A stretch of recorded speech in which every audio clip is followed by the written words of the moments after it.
KCBS News Time 620.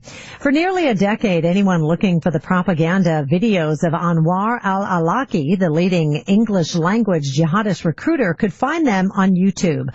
Those videos shaped the violent ideologies of American terrorists, from the Boston Marathon bombers to the perpetrators of the massacres in San Bernardino.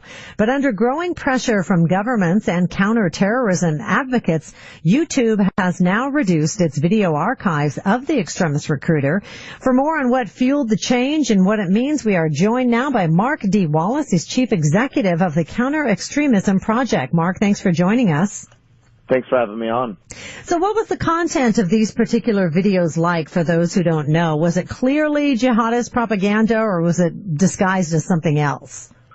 No, Anwar AlAwlaki was the premier jihadi online propagandist, frankly, in the world. When you look at the number of terrorism indictments for either horribly completed acts of terrorism in the United States or planned acts of terrorism, Anwar AlAwlaki's videos, his sermons, his preachings figured prominently in the radicalization of many wannabe terrorists and regrettably actual terrorists.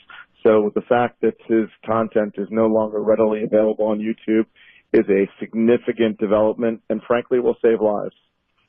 So what is YouTube's policy when it comes to videos related to terrorism? I mean, why were there so many of these videos kept up? Well, we had felt for some time that YouTube did not have an aggressive enough policy in allowing the propagation of cyber jihad on its platform. It was just simply too easy to be exposed to some of the most egregious online cyber jihadis in the world. And YouTube slowly began changing its policies from prohibiting acts and calls to violence to now, what we think is the most significant step in really shutting down and taking down all of the Anwar AlAwlaki videos, because, as I said, he is the leading, even from the grave, promoter of cyber jihad in the world, and has been the patron of almost every planned or consummated terrorist attack in the United States and many in Europe. So with that said, are there any videos of his that are still up?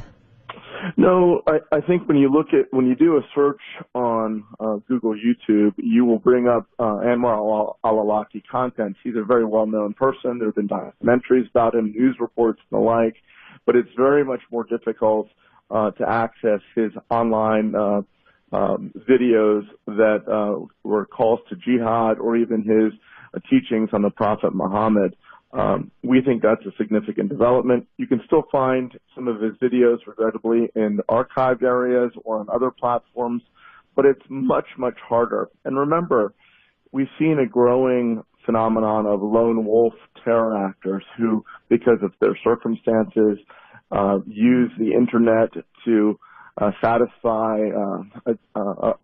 problems in their lives, and Google or look up on YouTube ways to radicalize, and frequently they were previously brought to Anwar AlAwlaki. It shouldn't have been that easy before, and frankly now it's not that easy, and we think that will result in fewer terror attacks being inspired by Mr. AlAwlaki. So, Mark, just lastly, what does this mean for down the road? I mean, are we just to assume that tighter policies from YouTube are to be expected, or looking forward, what do you think? We think this is a big moment. I mean, he was the number one guy. He was the number one propagator of online extremism, even from the grave. As we all know, President Obama issued an executive order calling for his killing, I think 6 years ago. He was killed by a drone strike. But even from the grave, his videos lived on. And I think from now going forward, any cyber jihadi or extremist propaganda that is found on any social media platform should be subject to similar treatment. And it shouldn't be the case that the internet, social media platforms, internet service providers are friendly territory to extremist ideologies and groups that will cause us harm. It shouldn't be that easy to find this content online, and I think we've made great strides today, and YouTube should be applauded for the action today. It's going to be interesting to see what it looks like down the road. Mark, thanks for joining us. That's Mark D.